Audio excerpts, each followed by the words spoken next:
వి gold trusted gold buyers తాకట్టులో ఉన్న బంగారాన్ని విడిపించి ఈ రోజు ఉన్న మార్కెట్ ధరకే కొనబడును. మరిన్ని వివరాలకు సంప్రదించండి 77107720. అందరికీ నమస్కారం. ఈరోజు ప్రధానంగా ఈ పత్రికా సమావేశానికి ముఖ్య కారణం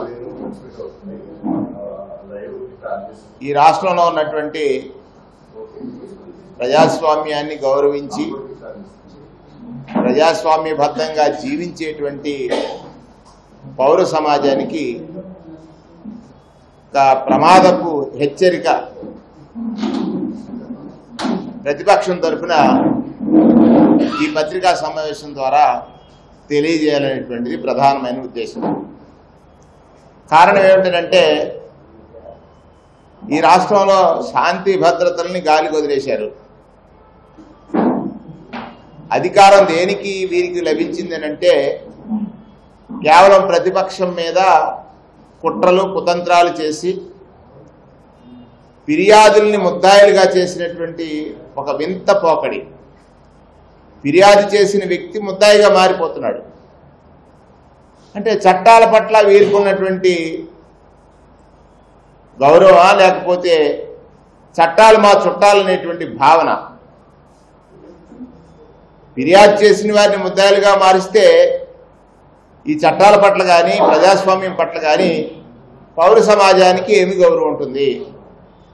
దీనికోసమా మనకి ఈ స్వాతంత్ర్యం లభించింది అనేటువంటి భావనలోకి వెళ్తున్నటువంటి పరిస్థితులు కనపడుతున్నాయి.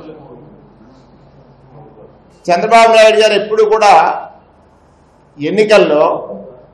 ఎన్నికలే కాదు, తన యావత్ రాజకీయం కూడా కుట్ర కుతంత్రాలతోటే ఎదుటి వారిపైన బురద జల్లటం ద్వారా లభించేటువంటి అవకాశాలతోటే వారి అధికారం సాధిస్తారు. ఇవాళ చూడండి, మున్సిపల్ ఎన్నికలన్నీ కూడా ఏకపక్షంగా జరిగినటువంటి ఎన్నికల్లో వైఎస్ఆర్ కాంగ్రెస్ పార్టీ ఘనంగా విజయం సాధించింది. కేవలం మీకు సంఖ్యాబలం లేకపోయినా, ఇప్పుడు తుని పట్టణం తీసుకుందాం, 30కి 30 వైఎస్ఆర్ కాంగ్రెస్ పార్టీ మ్యాండేట్పై గెలిచారు. మీ దగ్గర బలం లేదు, కానీ మీరు మళ్ళీ ఆ అధికారాన్ని సాధించడం కోసం చేసే ప్రయత్నం అది ప్రజాస్వామ్యమా?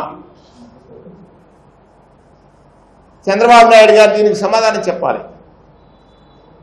ఎన్నికల్లో మీరు గెలవలేదు, గెలిచినటువంటి కౌన్సిలర్లు అందరూ కూడా వైఎస్ఆర్ కాంగ్రెస్ పార్టీ మ్యాండేట్ పై గెలిచారు. వారికి ఆనాడు ప్రజలు వైఎస్ఆర్ కాంగ్రెస్ పార్టీకి ఓటు వేసి గెలిపించారు. ప్రజల యొక్క మనోభావాలకు విరుద్ధంగా ఇవాళ అందులో కొంతమందిని కొనుగోలు చేసి ఈ కొనుగోలు రాజకీయాలకు తెరదీసింది చంద్రబాబు నాయుడు గారే. కొనుగోలు చేసి అడ్డదారిన అధికారం సాధించాలని ఒక వైస్ ప్రెసిడెంట్ పదవి కోసం, అంటే డిప్యూటీ మున్సిపల్ చైర్పర్సన్ పదవి కోసం మీరు ప్రజాస్వామ్య వాదుల్ని కానీ ప్రజాస్వామ్యంలో ఉన్నటువంటి వ్యక్తుల పట్ల నమ్మకాలను కానీ చాలా దారుణంగా కూనీ చేస్తున్నారు. ప్రభుత్వం ఉంది, అధికారం ఉంది, అధికారం ద్వారా ప్రతిపక్షంలో పనిచేసేటువంటి వారిని లొంగదీసుకోవాలని మీ ప్రయత్నం, ఇది చాలా దారుణమైనటువంటిది. నిజంగా ప్రజాస్వామ్యం మీద నమ్మకం ఉన్నటువంటి అందరూ కూడా దీన్ని ముక్తఖండంతో ఖండించాల్సినటువంటి అవసరం ఉంది. అంటే మీరు కొనుగోలు రాజకీయాలకు సాక్షి, కొనుగోలు రాజకీయాలకు మీరు నిదర్శనం. ఎందుచేత రాష్ట్ర ప్రయోజనాలనే మీరు కొనుగోలు రాజకీయాల ద్వారా ఆనాడు ఓటు నోటు కేసు తెలంగాణ రాష్ట్రంలో ఎమ్మెల్సీ ఎలక్షన్లో మీరు చేసిన ప్రయత్నం ఈ రాష్ట్ర ప్రజానీకానికి ఎంత శాపంగా మారిందో ఒకసారి ఈ రాష్ట్ర ప్రజలు మరొకసారి ఆలోచించాలి. ఓటు నోటు కేసులో దొరికిపోవడం ద్వారా కదా చంద్రబాబు నాయుడు గారు రాత్రికి రాత్రే రాజధాని 10 సంవత్సరాల కాలం రీఆర్గనైజేషన్ యాక్ట్లో ఉమ్మడి రాజధానిగా ఉన్న హైదరాబాద్ నగరాన్ని వదిలి రావడానికి కారణం ఏమిటి? మీ కుట్ర రాజకీయమే కదా. దానివల్ల ఈ రాష్ట్రం ఎంత నష్టపోయిందో మీరు అక్కడ రాష్ట్ర విభజన సమయంలో 1,10,000 కోట్లు 1,13,000 కోట్లు ఈ రాష్ట్రానికి తెలంగాణ రాష్ట్రం నుంచి రావాల్సినటువంటి అసెట్స్ ఉన్నాయి, నిధులున్నాయి. కేవలం మీరు చేసిన ఆ తప్పిదం వల్ల, ఓటుకు నోటు కేసులో దొరికిపోయిన తప్పిదం వల్ల ఆంధ్రప్రదేశ్ రాష్ట్ర ప్రజలకు సుమారుగా 1,10,000 కోట్ల నష్టం వాటిల్లింది. మరలా అదే తంతుని ఇవాళ అధికారంలోకి వచ్చిన తర్వాత ఈ మున్సిపల్ ఎన్నికల్లో వైస్ ప్రెసిడెంట్, వైస్ చైర్మన్ పదవుల కోసం మీరు ఏ సంకేతం ఇవ్వదలిచారు? అంటే ప్రజలు గెలిపించిన వారిని కొనుగోలు చేసి మీ పార్టీలో జాయిన్ చేసుకోవడం వల్ల మీరు సాధించేది ఏమిటి? మీకు అధికారం వచ్చింది, అధికారం కోసం అనేకమైనటువంటి అబద్ధాలు మీరు మాట్లాడారు. అబద్ధాలను నేను ఎందుకు అంటున్నానంటే, మీరు మాటల్లో మీరు మాట్లాడిన, మీరు ప్రచారం చేసిన ఏ విషయాలు కూడా వాస్తవం కాదని మళ్ళీ మీ నోటే చెప్పారు. ఎందుకని? మీరు ప్రధానంగా ఎన్నికల ముందు ఈ రాష్ట్రం అప్పుల పాలైందని, జగన్మోహన్ రెడ్డి గారు మంగళవారం అప్పులు చేస్తున్నారని, నేనైతే సంపద సృష్టిస్తానని, 14.5 లక్షల కోట్ల అప్పులు ఉన్నాయని, 14.5 లక్షల కోట్లు ఈ రాష్ట్రం అప్పుల పాలైందని, శ్రీలంకగా మారిపోతుందని ప్రచారం చేశారు. అధికారం వచ్చింది, లెక్కలు తీశారు, అప్పులు ఎంత ఉన్నాయి, మీరెంత అప్పు చేశారు, వాస్తవాలు ప్రజల ముందు ఉంచారు. కేవలం అది నా మాటల ద్వారా కాకుండా బడ్జెట్ సమావేశాల్లో మీ ఆర్థిక మంత్రి చేసినటువంటి ప్రకటన, మీరు 14,53,000 కోట్ల అప్పులు ఉన్నాయని చెప్పింది అబద్ధమని, 7,43,000 కోట్లు మాత్రమే అప్పు ఉందని, అది కూడా మీరు పాలనలోకి రాకముందు 1,43,000 కోట్లుంటే మీరు పాలనలోకి వచ్చిన తర్వాత అది 2.5 లక్షల కోట్లు మీరు అప్పులు చేసి 4,53,000 కోట్ల అప్పులు దాన్ని చేరిస్తే జగన్మోహన్ రెడ్డి గారి పరిపాలన సమయంలో ఒక 3 లక్షల కోట్ల అప్పులు జరిగాయి. 7,46,000 కోట్ల అప్పులుంటే మీరు 14,50,000 కోట్ల అప్పులు ఉన్నాయని చెప్పింది వాస్తవం కాదు, అది అబద్ధం. అది అధికారం కోసం మీరు చేసిన ఒక విష ప్రచారం. అంటే అధికారం వచ్చిన తర్వాత కూడా మరలా అదే ప్రచారం చేయాలని పప్పులో కాలేస్తున్నారు. మీరు చెప్పింది ఏది నిజం కాదని ఎన్నికల ముందు ప్రజలకు అనేకమైనటువంటి వాగ్దానాలు చేశారు. ఆ వాగ్దానాల్లో అమలు చేయాలని అడిగేటువంటి వారిని ఎలా అణిచివేయాలనేటువంటి ఆలోచన, అమలు చేయమని అడిగే వారిని ఎలా అణిచివేయాలనే ఆలోచనే తప్ప ఈ రాష్ట్ర ప్రజలు తీవ్రంగా నష్టపోతున్నారనేటువంటి కించిత్ ఆలోచన కూడా మీలో లేకపోవడం అనేటువంటిది ఈ రాష్ట్ర ప్రజలు చేసుకున్నటువంటి దురదృష్టం. మీరు చేస్తున్నటువంటి పాలనాపరమైనటువంటి ఏదైతే నిర్లక్ష్యాలు అనొచ్చు, స్వార్థపూరిత నిర్ణయాలు అనొచ్చు, ఈ రాష్ట్ర ప్రజల యొక్క ప్రయోజనాలకి చాలా దెబ్బతీస్తున్నాయి. దానికోసం ఇవాళ ప్రతిపక్ష పార్టీగా మేము మిమ్మల్ని సూటిగా అడుగుతున్నటువంటి అనేక ప్రశ్నలు ఉన్నాయి. ఎన్నికల ముందు ఎంత అప్పు ఉందో మీకు తెలుసు. ప్రజలకు అబద్ధం చెప్పారు. 7.5 లక్షల కోట్ల అప్పులు ఉన్నాయని తెలిసిన తర్వాత మీరు ప్రతి మంగళవారం అప్పు చేశారు. ఈ 9 మాసాల కాలంలో 1,43,000 కోట్ల రూపాయలు అప్పులు చేశారు. రాష్ట్ర ప్రజలకు ఏమైనా ప్రయోజనం జరిగిందా? ఆలోచించండి. ఇంకొక పెద్ద అబద్ధం చెప్పారు. మీరు 2019లో ప్రభుత్వం నుంచి దిగిపోయే నాటికి కేవలం మీ ఖజానాలో మిగిల్చింది 100 కోట్ల రూపాయలు. ప్రజలు ఆలోచించాలి. జగన్మోహన్ రెడ్డి గారు 100 కోట్లే ఉంది, నేను చాలా హామీలు ఇచ్చాను, అమలు చేయలేనని ఎప్పుడు చెప్పలేదే. నేను ఇచ్చినటువంటి నవరత్నాలను అమలు చేయడం కోసం సంవత్సరంలోపే ఒక క్యాలెండర్ ఇచ్చి ప్రజలకు ఇచ్చిన మాట ఎలా పోషించాలి అనే ఆలోచన చేశాడు. ఇవాళ మీకు 7,000 కోట్ల రూపాయలు ఈ ప్రభుత్వం ఏర్పడే నాటికి 7,000 కోట్ల రూపాయలు ఖజానాలో ఉంది. ఆన్ గోయింగ్ స్కీమ్స్ అన్ని ఆపేశారు. ఆనాడు ఫీజు రియంబర్స్మెంట్ ఆపేశారు. ఎవరైతే ప్రజారోగ్యానికి సంబంధించినటువంటి ఆరోగ్యశ్రీ నిధులు ఇవ్వడం ఆపేశారు. దాని బకాయిలుగానే ఉంచారు. అంటే మీరు చేస్తున్నటువంటి రైతు భరోసా, కేంద్ర ప్రభుత్వం నుంచి ఇచ్చినటువంటి వాటాను కూడా రైతులకు ఇవ్వలేనటువంటి ఒక పరిస్థితి ఉంది. అంటే మీరు ఒక్కొక్క విషయం తీసుకున్నట్లయితే ఈ 3 అంశాల్లో ఎవరైతే పేదరికంలో ఉండి ఆ పేదరికాన్ని అధిగమించాలంటే వారికి ఉండాల్సినటువంటి విద్య, ఆ విద్యను అందించడానికి మీరెప్పుడూ ప్రయత్నం చేయలేదు. ఇంగ్లీష్ మీడియం పెడతానంటే ద్వేషించినటువంటి వ్యక్తి. అంటే ఈ రాష్ట్రంలో ఉన్న ప్రజలు కేవలం కూలిగా నాలిగా లేకపోతే దాశరకంలో ఉండాలి, వాళ్ళు ఎప్పుడూ కూడా ప్రపంచ స్థాయి జ్ఞానాన్ని సముపార్జించకూడదు, కేవలం కొన్ని వర్గాలే ఉండాలి అని ఆలోచన చేశారు. దానికోసమే మీరు ఇంగ్లీష్ మీడియంను వ్యతిరేకించారు. జగన్మోహన్ రెడ్డి గారు ఏర్పాటు చేసింది దేశానికి ఆదర్శమైనటువంటి విద్యా వ్యవస్థ. నాడు నేడులో పాఠశాలల అభివృద్ధి, నాడు నేడులో పాఠశాలల్లో పరిశుభ్రమైనటువంటి నీరు, నాడు నేడులో పాఠశాలల్లో పిల్లలకు అవసరమైనటువంటి టాయిలెట్స్ నిర్మాణం, దానితో పాటుగా ఐబీ ఇంగ్లీష్ మీడియం ఇటువంటి అన్ని కార్యక్రమాలని ప్రారంభిస్తే ఆ విద్యా వ్యవస్థని అడ్డంగా ఆపివేయడం ద్వారా ఈ సమాజానికి మీరు చేసేటువంటి మేలా కీడా ఆలోచించమని సందర్భంగా మేము అడుగుతున్నాం. ఇది పేద ప్రజల తరఫున అడుగుతున్నాం. ఎవరైతే పేదరికంలో ఉన్నారో వారికి అవసరం విద్య, వారికి అవసరం వైద్యం. ఆ వైద్యం కోసం ప్రభుత్వం అనేటువంటిది బాధ్యతతో భరోసా ఇవ్వాలి ప్రజలకు. ప్రభుత్వం ఉంది, నా దగ్గర డబ్బు లేకపోయినా, నాకు కష్టం వచ్చినా నన్ను ఆదుకునే వ్యవస్థే ప్రభుత్వం అనుకున్నప్పుడు మీరు బేదార్పులు ఆరుస్తున్నారు. చెయ్యాలని ఉంది, ఖజానా ఖాళీగా ఉంది. నాయన అదొక అబద్ధం కదా. ఖజానా ఎక్కడ ఖాళీగా ఉంది?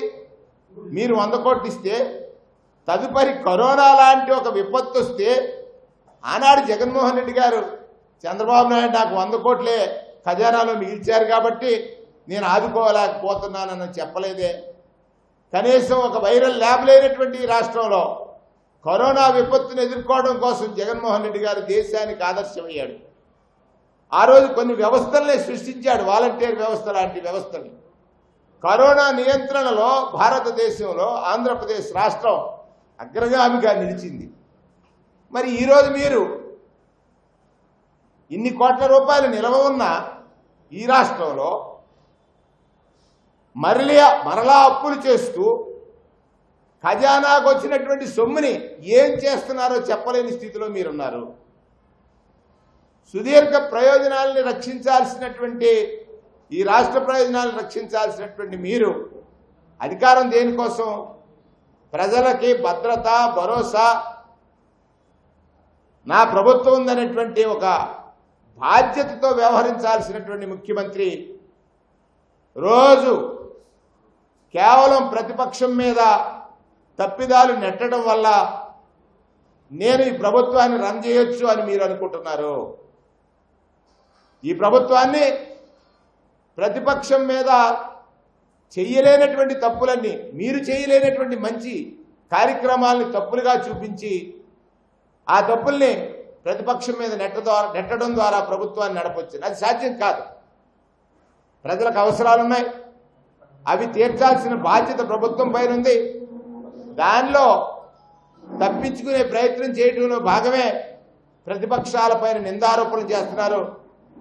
వాటి వల్ల ప్రజలకు మంచి జరగదు. ఆలోచించండి. రాష్ట్రంలో ఉన్నటువంటి గౌరవనీయులైనటువంటి ఎవరైతే ప్రజాస్వామ్యాన్ని గౌరవించేటువంటి పెద్దలు ఉన్నారో ఈ ప్రభుత్వం రోజు చేస్తున్నటువంటిది ఏమిటి? ఈ రాష్ట్రానికి ఉన్న బ్రాండ్ ఇమేజ్ పాడు చేసింది ఎవరు? చంద్రబాబు నాయుడు గారు. ఈ రాష్ట్రంలో ల్యాండ్ ఆర్డర్ లేదు అని రోజు ఆయన నోటితో చెప్తూ ఉంటాడు. అది ప్రజల దగ్గరికి వెళ్ళిపోతుంది కదా. ఈ రాష్ట్రంలో గంజాయిగా మారిపోయింది. రాష్ట్రం గంజాయి ఆంధ్రప్రదేశ్ అన్నాం. వచ్చిన 100 రోజుల్లోనే గంజాయిని నిర్మూలిస్తాం అని చెప్పారు. 100 రోజుల్లో దాటిపోయిందే. ఎక్కడ చూసినా గంజాయి, మత్తులో జనం. నిన్న చూసాం ఒక ఆడబిడ్డ మీద అఘాయిత్యం, యాసిడ్ దాడి. ల్యాండ్ ఆర్డర్ ఉందా? అటువంటి ఒక విపత్తమైన ఘటన జరిగితే, ఆడబిడ్డ మీద యాసిడ్ దాడి జరిగితే రాష్ట్ర హోంమంత్రి వెళ్ళి మ్యూజికల్ నైట్లో పార్టిసిపేట్ చేస్తున్నారు. మ్యూజికల్ నైట్లో పార్టిసిపేట్ చేస్తున్నారు. ప్రభుత్వం తలసీమియా కోసం మీరు మ్యూజికల్ నైట్ పెట్టి దాని ద్వారా వచ్చే డబ్బుతో తలసీమియాకి ఎన్టీఆర్ ట్రస్ట్ భవన్కి ఇవ్వాలంటున్నారు. ఇది గవర్నమెంటే. ముఖ్యమంత్రి గారు, ఈ ప్రభుత్వం తలసీమియా నిర్మూలన కోసం ఒక ప్రణాళిక చేయండి. ప్రజలు దానికి సిద్ధంగా ఉన్నారు. ఆ రోజు ఉద్దానం ప్రజల దగ్గరికి వెళ్ళి జగన్మోహన్ రెడ్డి గారు అక్కడ ఉన్న కిడ్నీ బాధితుల కోసం 700 కోట్ల రూపాయలతో రక్షిత మంచినీరు ఇచ్చిన, కిడ్నీ స్పెషాలిటీ హాస్పిటల్ పెట్టినా అది కదా ముందు చూపు, అది కదా విజన్. అక్కడ అవసరం ఉంది. అవసరాన్ని తీర్చడానికి ప్రయత్నించాడు, సఫలీకృతుడయ్యాడు, ప్రజలకు భరోసా ఇచ్చాడు. ఉద్దానం లాంటి ఒక విపత్తుని, ఉద్దానంలో జరిగినటువంటి కిడ్నీ బాధితుల్ని రక్షించిన ముఖ్యమంత్రిగా చరిత్రలో జగన్మోహన్ రెడ్డి గారు ఉన్నారు. మీరేం చేస్తున్నారు? ప్రభుత్వ బాధ్యతను విస్మరించి ప్రజలను సందాలు ఇవ్వమంటున్నారు. అది కూడా ఎలా? మీ ప్రయోజనం కోసం. అక్కడ ఒక ఆడబిడ్డ మీద యాసిడ్ దాడి జరిగితే మీ కేబినెట్ మంత్రి గారు అక్కడికి వెళ్ళి పరామర్శించలేదు. మీకు జతగా ఉన్నటువంటి పవన్ కళ్యాణ్ గారు అనేక సందర్భాల్లో ఆడబిడ్డకు ఎక్కడైనా అన్యాయం జరిగితే ఈ అన్నం నానని చెప్పినటువంటి పవన్ కళ్యాణ్ గారు. ఇంకా ఒక దారుణం జరిగింది. ఒక బాధితురాలు శ్రీలక్ష్మి, ఆమె నాకు ఈ ఇబ్బంది జరిగిందని ఒకరి మీద కంప్లైంట్ చేస్తే ఆ కంప్లైంట్ చేసినటువంటి వ్యక్తి మీద కేసులు కట్టించేటువంటి కొత్త రాజ్యాంగం. ఎవరైతే కంప్లైనెంట్ ఉంటారో వాళ్ళని ముద్దాయిలు చేసేటువంటి కొత్త రాజ్యాంగం. అంటే బాధితుడి ముద్దాయిగా మారేటువంటి కొత్త రాజ్యాంగం ఈ రాష్ట్రంలో ఉంటే, ల్యాండ్ ఆర్డర్ అంటే శాంతి భద్రతలు ఎలా ఉన్నాయి అని సమాజం ఆలోచిస్తుంది. ఒకసారి ఆలోచించండి.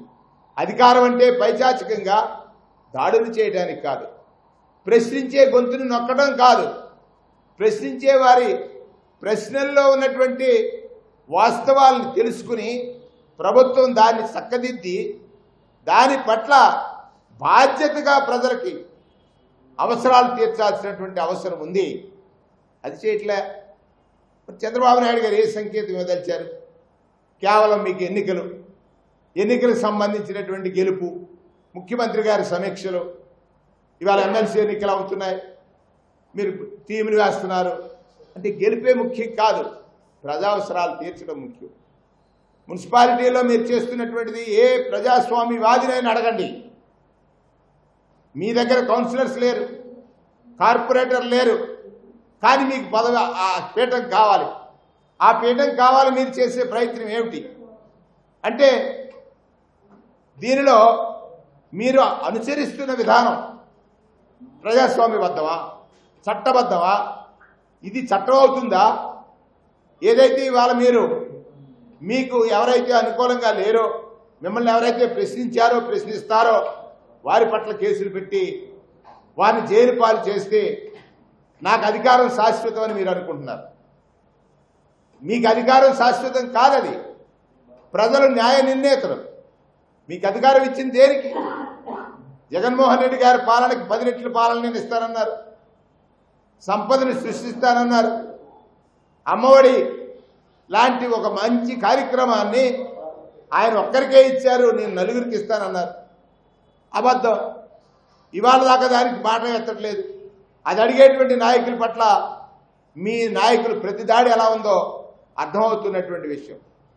ఇది వాస్తవం. ఇక కొన్ని స్థానిక విషయాలు ఉన్నాయి. వాటిని తీసుకుంటే ఇసుక ఉచితం అన్నారు. ఎక్కడైనా ఉచితంగా ఇసుక ఇచ్చారా చంద్రబాబు నాయుడు గారు? ఇది అబద్ధం కాదా? ఇసుక ఇవ్వలేదు. మీరేదో ట్రాన్స్పోర్ట్ ఛార్జెస్ అనో లేదా ఇసుక పైకి తీయడానికి చట్టవిరుద్ధంగా కాకుండా చట్టబద్ధంగా చేయడానికి ఒక ధరని ఫిక్స్ చేశారు, 210 రూపాయలు. కానీ మీ నాయకులు 420 రూపాయలకు అమ్ముతున్నారే. మీ ప్రభుత్వానికి కళ్ళు లేవా? ఈ ప్రజాధనం ఎవరు లూటీ చేస్తున్నారు? ఈ లూటీదారులు మా వాళ్ళైతే కళ్ళు మూసుకో, పక్క వాళ్ళైతే పట్టుకో. లూటీదారులు మా వాళ్ళైతే కళ్ళు మూసుకో, పక్క వాళ్ళైతే పట్టుకో అని అధికారులకు మీరు ఇచ్చినటువంటి సంకేతాలు ఏమిటి? ఈ ఇసుక వల్ల వచ్చేటువంటి ఆదాయం ఎవరి జేబుల్లోకి వెళ్తుంది? ప్రజలు చెప్పుకుంటున్నారు. జరిగే తప్పుని నియంత్రించలేనటువంటి ఈ ప్రభుత్వం, జరుగుతున్న తప్పుని నియంత్రించలేనటువంటి ఈ ప్రభుత్వం ఖచ్చితంగా ఈ తప్పిదానికి కారణమే. ఇసుకలో జరిగేటువంటి దోపిడీకి ఈ ప్రభుత్వమే కారణం. మీ అధికారులకి ఇన్స్ట్రక్షన్స్ ఏమిచ్చారో అర్థం కావడంలే. వారు నియంత్రించగలిగే శక్తివంతులై నియంత్రించలేకపోవడానికి గల కారణం అవినీతే. ఈ అవినీతిని అడ్డుకట్ట వేయాల్సినటువంటి బాధ్యత ఉంది. ఉచితంగా ఇసుక ఇస్తానని చెప్పిన చంద్రబాబు నాయుడు గారు ఎక్కడా కూడా ఉచితంగా ఇవ్వని కారణంగా మీరు ప్రజలను మోసగించారు. ఒక ధరని ఫిక్స్ చేసి ఆ ధరకి అమ్మలేనటువంటి దుస్థితిలో ఈ ప్రభుత్వం ఉంది. ఏదైతే ప్రభుత్వం నిర్ణయించిన ధరకి ఆ రీచ్ల్లో ప్రజలకు ఇసుక లభించడం లేదు. ఇసుక లభించడం లేదనేటువంటిది గొంతెత్తి మాట్లాడేటువంటి ప్రతిపక్షం మాటలు మీ పెడచెవిన పెడుతున్నారు. మధ్యలో జరుగుతున్న ఈ దోపిడీని అడ్డుకట్ట వేయని కారణం చేత ఈ ప్రభుత్వం పెద్ద అవినీతికి పాల్పడుతుంది. పర్యావరణాన్ని రక్షించాల్సిన ఈ ప్రభుత్వం గోదావరి నదీ గర్భంలో డ్రెడ్జర్స్తో ఇసుక తీయడం కానీ, మిషన్లు ఉపయోగించి ఇసుక తీయడం కానీ చేయడం వల్ల మీ నాయకులకు జరిగే ప్రయోజనం ప్రజాధనాన్ని లూటీ చేయడమే. ప్రజల యొక్క అవసరాలకి మీరు ఉచితంగా ఇస్తారని చెప్పి మోసగించి ఇవ్వలేదు కదా. అధిక ధరలకు అమ్ముతుంటే నియంత్రించలేకపోవడం ఈ ప్రభుత్వం అసమర్థత, అవినీత మీరే ఒకసారి ఆలోచించాలని సందర్భంగా మనవి చేస్తాం. అలాగే మహిళలు రోజు పత్రికలు చూస్తే అత్యాచారాలు. నిన్న యాసిడ్ దాడి జరిగింది. ప్రభుత్వం వచ్చినప్పటి నుంచి ఈ రోజు వరకు తీసుకున్నప్పుడు అత్యాచారం జరగనటువంటి రోజు లేదు. అంటే పోలీసు వ్యవస్థ పట్ల ప్రజలకు ఉన్నటువంటి నమ్మకమా, గౌరవమా తగ్గిపోతుంది. పోలీసులు కేవలం అధికార పక్షం వాళ్ళ కోసమే పనిచేస్తారు. అధికార పక్షం వాడు ఏ తప్పు చేసినా రక్షించుకోవచ్చు అనేటువంటి ఒక నమ్మకం కనుక ప్రజలకు వెళ్ళిపోతే తిరుగుబాటు రావాల్సినటువంటి అవసరం వస్తుంది. దానికోసం ఇవాళ అత్యాచార ఆంధ్రప్రదేశ్గా ఈ ఆంధ్రప్రదేశ్ని బ్రాండ్ ఇమేజ్ తీసుకొస్తున్నారు. మీరు పదే మాట్లాడారు. చాలా సందర్భాలు అధికారంలో రాకముందు మాట్లాడారు. వచ్చిన తర్వాత అదే తప్పు జరుగుతుంటే నియంత్రించలేనటువంటి అసమర్థ స్థితిలో ఈ ప్రభుత్వం ఉంది అనేటువంటి విషయాన్ని కూడా మీకు గుర్తు చేస్తా ఉన్నాను. ఇటువంటి అనేక అంశాలు తీసుకున్నట్లయితే ప్రధానమైనటువంటిది పోలవరం విషయంలో ఒక చారిత్రక తప్పిదాన్ని చంద్రబాబు నాయుడు గారు చేశారు. ఆంధ్రప్రదేశ్ రాష్ట్రానికి జీవనాడైనటువంటి పోలవరం ఆనాడు జాతీయ ప్రాజెక్టుగా ఉంటే ఆ ప్రాజెక్టు నిర్మాణం నేను చేపడతానని కాసులకు కక్కుర్తిపడి ప్రధానమంత్రి చేత ఒక నింద పడినటువంటి ప్రధానమంత్రి చేత కామెంట్ చేయించుకున్నాడు పోలవరం ఏటీఎం అని. అటువంటి పోలవరాన్ని ఎత్తు తగ్గిస్తుంటే దానికోసం ప్రయత్నించకుండా వారి ఎంపీలని అంటే ఈ రాష్ట్రం యొక్క పరువు ప్రతిష్టలు పోయేటట్టుగా పార్లమెంట్లో మనం విమర్శించుకుని రాష్ట్ర ప్రయోజనాల్ని అంటే ప్రతిపక్ష నాయకుడు లేవనెత్తినటువంటి అంశం ఉంది. ఆ అంశానికి సంబంధించినటువంటి దాన్ని అడ్డుకట్ట వేయడం కూడా దారుణమైన విషయంగా సందర్భంగా మనవి చేస్తా ఉన్నాం. ఒక్కటి, చంద్రబాబు నాయుడు గారు అధికారంలోకి వచ్చిన తర్వాత ఎవరు ఎదిగారంటే సామాన్యులకు నడ్డి విరిగింది. ఆయన పక్కన నిలిచిన సంపన్నులకి వడ్డనొచ్చింది. కేవలం ఆయన ఎవరు పెరిగారు? చంద్రబాబు నాయుడు గారి హెరిటేజ్ పెరిగింది. అధికారంలోకి వచ్చిన తర్వాత 500 కోట్లున్నది 950 కోట్లు ఒక్కసారిగా పెరిగింది చంద్రబాబు నాయుడు గారు. వాళ్ళు ఇవాళ వారి శాసనసభ్యులు పెరుగుతున్నారు, వారి కార్యకర్తలు పెరుగుతున్నారు. ఇటువంటి వారందరూ కూడా పెరుగుతున్నారు తప్ప సామాన్యుడికి ఆరోగ్యం, సామాన్యుడికి విద్య, సామాన్యుడికి న్యాయం, సామాన్యుడికి చట్ట రక్షణ ఇవన్నీ కొరవడుతున్నాయి. ఎవరైతే పేదరికంలో ఉన్న వాళ్ళకి ఈ ప్రభుత్వం శరాఘాతంగా మారింది. పేదరికంలో ఉన్న వారి పట్ల ఈ ప్రభుత్వం శరాఘాతంగా మారింది అనేటువంటి విషయాన్ని మీడియా ద్వారా ఈ రాష్ట్ర పౌర సమాజానికి విజ్ఞప్తి చేస్తున్నాను. మరిన్ని వీడియోస్ కోసం ఛానల్ ని సబ్స్క్రైబ్ చేయండి. లేటెస్ట్ అప్డేట్స్ కోసం వాట్సాప్ ఛానల్ ని ఫాలో అవ్వండి. ఆ లింక్ డిస్క్రిప్షన్ లో ఉంది.